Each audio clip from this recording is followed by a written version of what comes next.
Bom, talvez na categoria de novato eu possa, de fato, falar primeiro. Quando o Vinícius me perguntou para escolher uma pauta, né? Qual que será a sua pauta? Eu falei, olha, a única pauta que eu tenho é a minha pouquíssima experiência como professor. Eu venho de outra área, eu tenho formação na área de tecnologia, trabalhei com tecnologia durante 20 anos, até que eu tive uma iluminação em 2004, portanto, 10 anos já eu tinha de carreira na área de tecnologia, e lendo uma... Aliás, vou até dizer que livro é para vocês lerem também. Lendo a autobiografia do Thomas Merton, que é um monge católico, foi, né? Trapista. O livro chama Montanha dos Sete Patamares. É um livro belíssimo, todos devem ler, os que não leram, quem leu, releia. E aí, eu estava lendo A Montanha dos Sete Patamares, eu já lia com uma certa regularidade, assim, tal. Mas o que me chamou a atenção não foi o fato dele, por exemplo, ter ido até... ele disse que o dia mais feliz da vida dele foi quando ele foi até a agência bancária e falou, eu quero fechar minha conta. E nem precisou do Santander e nada disso, certo? Ele foi lá de livre e espontânea vontade, não precisou pressão de ninguém, nenhum queer museu, nada disso. Ele foi lá sozinho, falou, quero fechar minha conta, encerrou a conta, entrou no mosteiro e de lá não saiu mais. Bom, se bem que ele saiu, porque ele era uma mente absolutamente brilhante, um poeta e coisa e tal, e ele acabou depois sendo liberado para palestrar e fez um diálogo interreligioso com o budismo. Isso foi muito conhecido, há livros dele sobre isso e tal. Bom, mas o que me chamou a atenção não foi isso, foi exatamente aquele período acadêmico que ele passa, de mestrado, de doutorado e coisa da tese sobre Santo Tomás de Aquino e tal. Aquilo me deixou absolutamente fascinado. E eu falei, pronto, já sei, eu sou professor.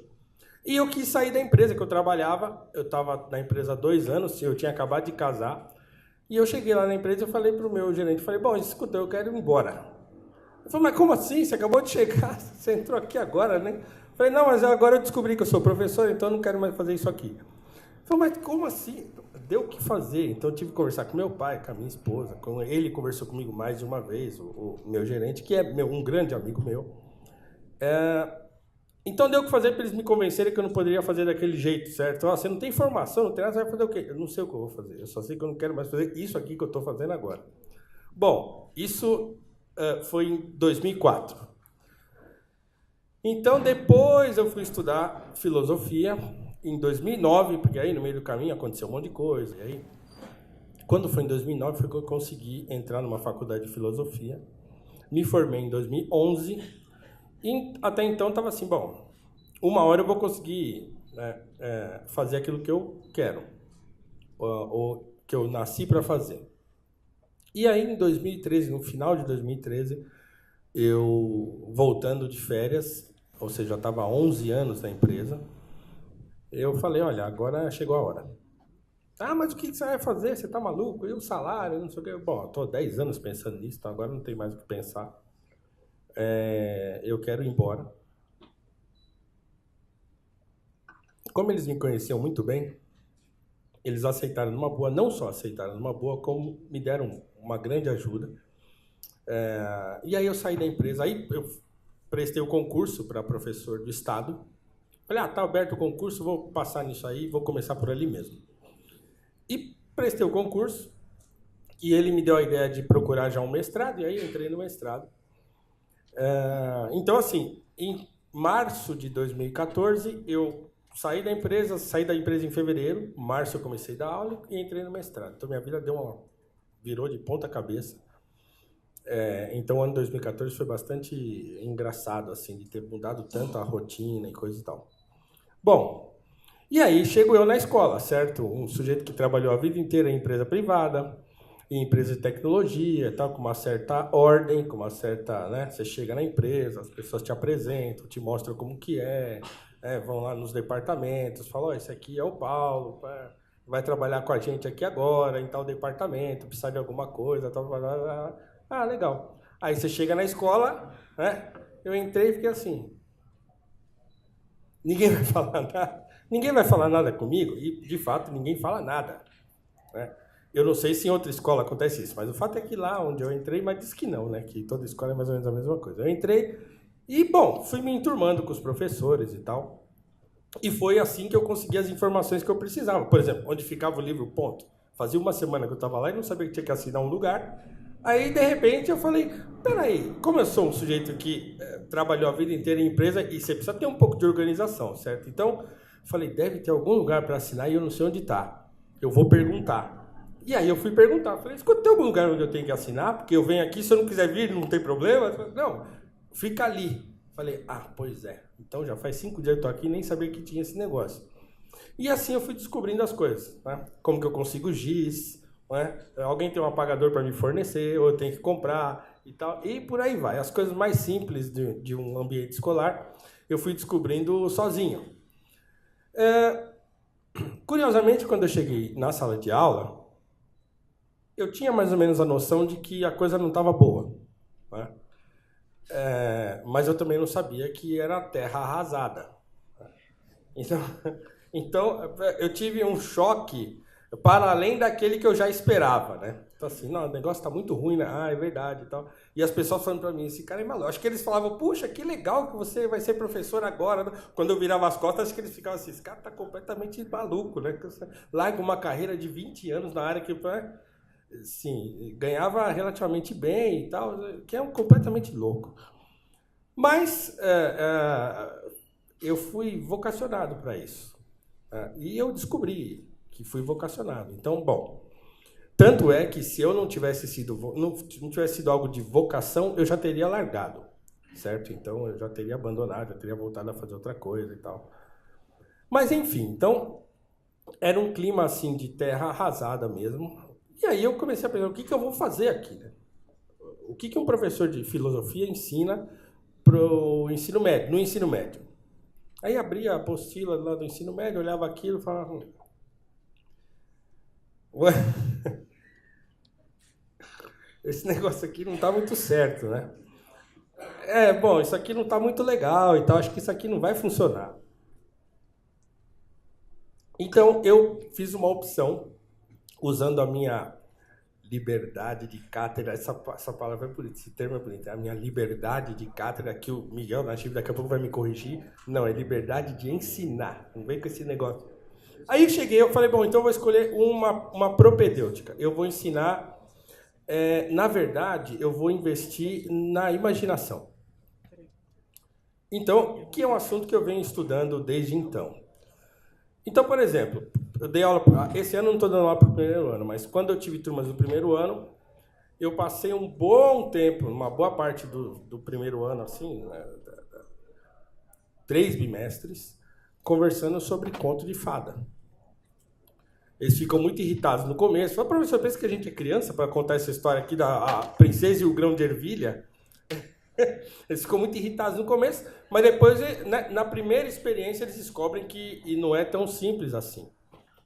Então, então eu venho trabalhando desse modo. Então, quer dizer, eu faço uma leitura do conteúdo, do currículo, e de tabela eu vou trabalhando com a formação do imaginário. Bom, é um esforço singelo da minha parte, porque eu estou partindo do princípio que nós temos uma geração no ensino médio, aliás, vale um parênteses, eu até cogitei a possibilidade da aula para o ensino superior e falei, não, é aqui que eu vou ficar mesmo, né?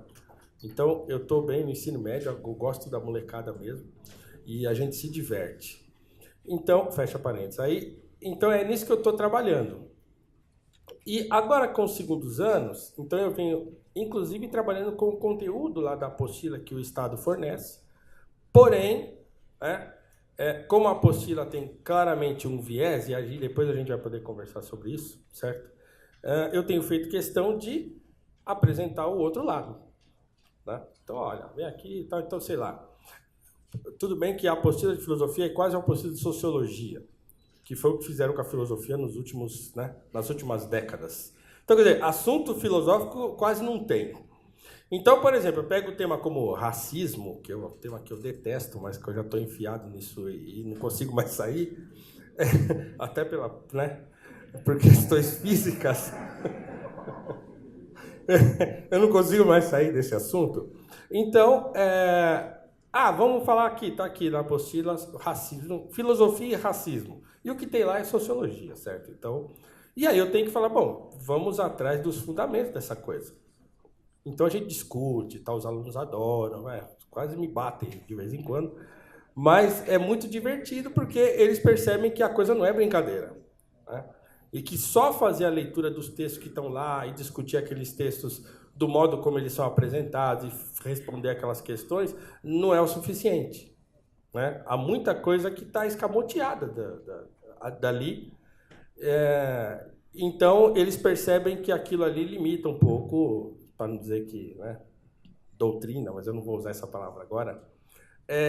Então, eu tenho procurado fazer isso. Então, eu apresento um contraponto e tal. Eu também dou aula numa escola particular, que eu também tenho feito um esforço igual. Mas na escola particular eu dou aula de sociologia. Aí a diversão é garantida, porque a apostila é muito engraçada nesse sentido. Mas tem sido legal porque quando você apresenta a outra maneira de ver e submete ao escrutínio do próprio aluno, olha aqui, tem isso aqui, tem isso aqui, você vai escolher o que você quer acreditar, ou aquilo que você quer estudar, né? Ou aquilo que faz mais sentido para você.